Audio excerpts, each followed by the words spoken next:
Antichrist is already here, and just as prophecy predicted, he's tampered with God's prophetic times and led millions of Christians astray. Daniel 7:25 tells us that the Antichrist would think to change God's times as well as his laws.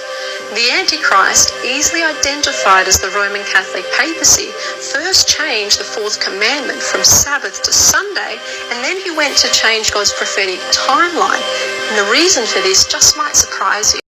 In 1540, under Pope Paul III, the Catholic Church formally recognized the Jesuit order with Ignatius Loyola at its head. Their mission was to crush Protestantism and restore papal supremacy. But in order to escape the Antichrist label, they did something both brilliant and diabolical.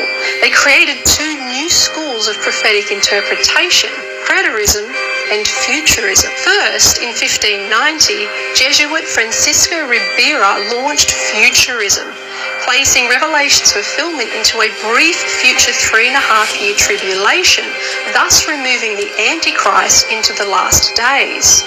Then, in 1614, Jesuit Luis de Alcazar created the first full preterist view, placing most of Revelation's fulfillment in the first 6 centuries, placing the Antichrist into the distant past. By scattering the prophetic period into the distant past or future, they completely hid the papacy's 1260-year reign from view, removing themselves as the Antichrist. Smart thinking, huh?